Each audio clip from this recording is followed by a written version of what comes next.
Dor, hai guys. Ya, betul. Kali ini judul gua agak sensitif nih. Bocoran halusinasi. Kalian udah tahu dong judul gue ini mau nyenggol siapa? Ya, betul. Mau nyenggol kelompok yang itu yang katanya selalu mendapatkan info-info dari A1 atau dari temennya lagi dan temennya lagi. Gua mau disclaimer dulu ya sebelum kita membahas itu.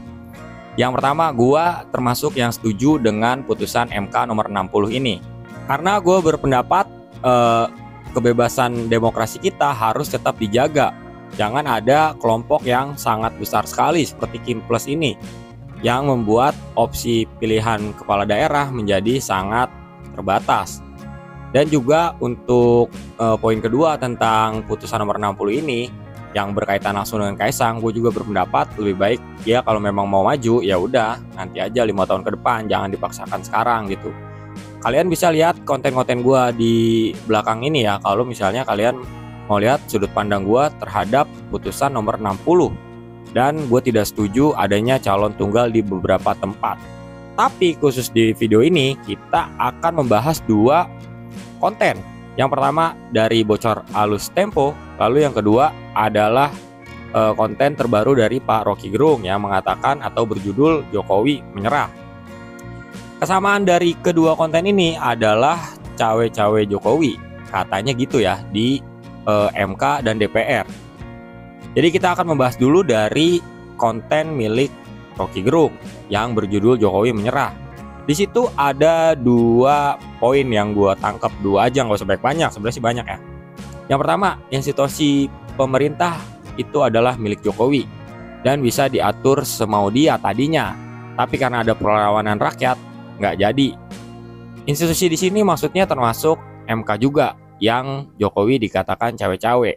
Lalu yang kedua, Jokowi kemudian setelah itu cawe-cawe di DPR dan mengonsolidasi semua partai di Kim Plus untuk merubah ya atau mempercepat RUU Pilkada dalam hal untuk memajukan Kaisang dan tetap menggunakan ambang batas yang lama atau peraturan yang lama dalam mendaftarkan calon kepala daerah. Lalu yang kedua, kita akan melihat berita dari bocor halus Tempo. Yang isi dari berita itu diantaranya adalah kong kali kong istana dan DPR. Lalu yang selanjutnya adalah Gerindra marah dengan Partai Gelora yang mengajukan gugatan ke Mahkamah Konstitusi ini ya. Sehingga muncul putusan nomor 60. Lalu selanjutnya adalah Jokowi yang cawe-cawe putusan MK dan juga mengenai Kaisang ya di putusan ini. Lalu Jokowi juga dikatakan cawe-cawe di DPR dengan adanya pengkonsolidasian di badan legislasi DPR ya untuk membelokkan atau mematahkan atau mensiasati atau mengakali dan lain sebagainya ya putusan MK nomor 60. Sebelum kita masuk ke apa yang harus kita kritisi dari 2 karya jurnalistik ini, gua akan memberitahu tentang demo dulu ya. Gua 100% setuju dengan adanya demo yang dilakukan rakyat kalau memang itu harus dilakukan. Dalam arti kata, misalnya pemerintah atau penguasa sudah kelewatan dan ingin melakukan sesuatu yang melawan kehendak rakyat gitu, itu wajar dilakukan. Walaupun di beberapa demo kita udah sama-sama tahu ya, ada beberapa kepentingan yang melatar belakangi itu. Misalnya ada beberapa orang yang terkait dengan afiliasi partai atau capres tertentu tadinya, walaupun itu udah dibantah ya sama Bang Panji ya, katanya lepas nomor 1, lepas nomor 2, lepas nomor 3. Ya kali, mana bisa, kita udah suka sama sosok A, sosok B, kalau nggak orang tersebut tidak melakukan blunder fatal, kita akan tetap suka terus. Kita namanya suka dan tidak suka, like and dislike gitu. Itu udah apa ya, manusiawi menurut gue. Jadi banyak juga para pendemo yang terafiliasi dengan kepentingan tertentu atau bahkan yang tidak mengerti ya, misalnya anak STM gitu. Gue sih nggak menuduh mereka semua nggak tahu, tapi gue rasa 95% mereka nggak tahu apa yang mereka perjuangkan gitu. Dan banyak juga mahasiswa yang sebetulnya hanya mengikuti organisasi, misalnya ikut BEM, ikut TPM gitu. Udah instruksinya demo ya demo, ngerti mah belum tentu gitu. Gue kan juga dulu pernah ikut demo, pernah jadi mahasiswa. yang kebanyakan teman-teman gua nggak ngerti, kita lagi kumpul gitu atau kita ada instruksi di kayak di media kampus atau di grup, ya kita ikut aja secara solidaritas gitu, sukarelawan demo gitu, walaupun kita nggak gitu ngerti. Tapi intinya gue setuju sama demo ini, biar jangan kalian mikir gue nggak setuju sama demo yang kemarin ya. Gue setuju aja demo BBM dulu yang paling parah, gue juga ikut waktu itu. Jadi gue memahami situasi demo kemarin karena gue juga menganggap kalau kekuasaan dari Kim plus ini terlalu besar ya. Jadi udah bener nih MK menurunkan ambang batas dan menetapkan usia harus 30 saat melakukan pendaftaran. Gue 100% setuju ya. Sekarang kita masuk ke dalam pembahasan.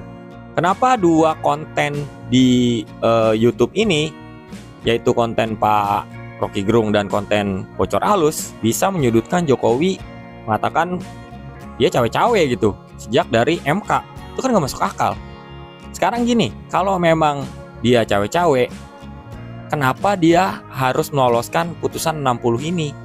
Emang kalian pikir kalau misalnya Jokowi cawe-cawe, dia nggak ada informan gitu di dalam? Kan putusan ini saat disebutkan sebelumnya udah dibahas dulu, dipertimbangkan dulu, ada rapat hakim segala macam. Emang saat rapat itu kalau Jokowi cawe-cawe nggak ada yang infoin, Pak ntar bakalan kayak gini putusannya? Kan bisa dicegah saat itu. Saat putusan itu belum disebut di muka sidang, kan bisa dicegah, jangan dimenangin, ini bisa repot ntar ke koalisi kita. Masa ada orang yang berpikir kalau misalnya dia sengaja meloloskan itu, putusan itu baru ntar dirubah di DPR? Buset, emang Jokowi sebodoh itu nggak bisa berpikir kalau misalnya ini putusan lolos dan akan diubah di RUU Pilkada DPR, akan terjadi chaos. Harusnya kan Jokowi tahu dong. Gimana sih ini dua pemikir ini, yang satu Bocor Halus, yang satu Pak Rocky Gerung. Kalau Bocor Halus sih kita juga bukan kita ya, gue ya paling enggak agak sedikit ini ya, kadang yakin gitu, kadang enggak. Sama kayak Deddy Corbuzier yang kata itu menyatakan kalau dia agak meragukan juga, karena saat itu ada satu momen di mana Bocor Halus mengatakan Prabowo menghadap Jokowi. Padahal saat itu, pada saat benar-benar yang disebutkan itu, Pak Prabowo pulang ke Kartanegara dan ketemu Pak Deddy Corbuzier. Jadi dia agak nggak percaya juga nih sama informan dari Bocor Halus ini. Ya gue juga sedikit agak ini sih ya, namanya dia informasi katanya kan. Dia dapat info dari A1 yang di istana. Terus itu juga katanya dari orang dekatnya lagi Jokowi, katanya dari ininya lagi. Ya gitu katanya. Dan itu juga agak sedikit mengusik logika. Udah tahu dulu ada clash yang dikeluarkan Tempo dengan Bocor Halusnya, nggak mungkin Jokowi tidak menyisir siapa aja orang terdekatnya yang membocorkan informasi itu ke wartawan. Kalau emang beneran gitu informasi itu didapatkan.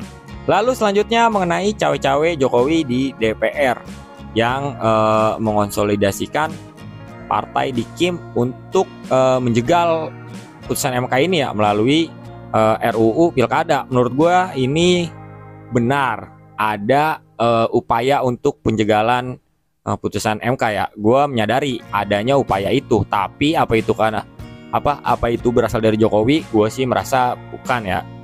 Jadi ini gue rasa inisiatif dari partai-partai yang emang merasa dalam tanda petik terancam ya. Kok pada nyalain Jokowi? Menurut gue nggak masuk akal. Kalau emang Jokowi terlibat sejak awal, harusnya dia membendung ini saat di MK. Udah, that's it. Itu logika yang paling masuk akal. Kalau emang dia punya power untuk bisa cawe-cawe di MK, ya ngapain dia bikin liar kayak gini? Come on guys. Kalau Rocky Gerung oke lah, dia ada afiliasi sama kelompok sebelah sana ya. Gue nggak gitu kecewa dengan pernyataan dia. Memang sejak awal dia udah nyerang terus-terusan gitu. Nah, yang Tempo ini nih harusnya kan dia netral ya. Masa nggak ada logika yang terselip sih di situ? Kalau misalnya mau cawe-cawe harusnya nggak akan keluar putusan seperti itu. Kan orang Tempo pinter-pinter katanya. Orang gua aja kalau lewat kantor Tempo berasanya sejuk. Yang di Palmerah tuh deket pasar. Gue dulu pernah beli juga pulsa di seberang kantor Tempo. Ada konter kecil tuh. Gue bilang sama mbaknya, di sini enak ya Mbak adem. Iya kan di seberang kantor Tempo yang orangnya jenius, pinter-pinter. Jadi adem, bisa mengademkan suasana politik yang panas atau malah memanaskan. Kocak. Jadi gitu guys, kenapa di video ini gue memberi judul yang agak nyeleneh. kebocoran halusinasi, karena halusinasi gue lagi bocor nih. Apalagi terkait dari konten terbaru bocor halus itu ya.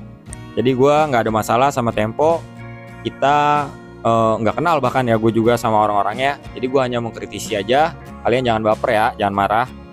Itu aja guys buat video kali ini. Di kesempatan terakhir ini gue tetap meyakini Jokowi nggak mungkin cawe-cawe, karena di logika gue itu nggak masuk. Kalau dia cawe-cawe harusnya dari awal, bukan pas udah keluar putusan MK dan situasi menjadi chaos. Itu di logika gue ya. Logika gue kan belum tentu sama dengan logika orang-orang yang lain, dan gue tentu aja bisa salah. Oke guys, see you, sampai ketemu di video selanjutnya.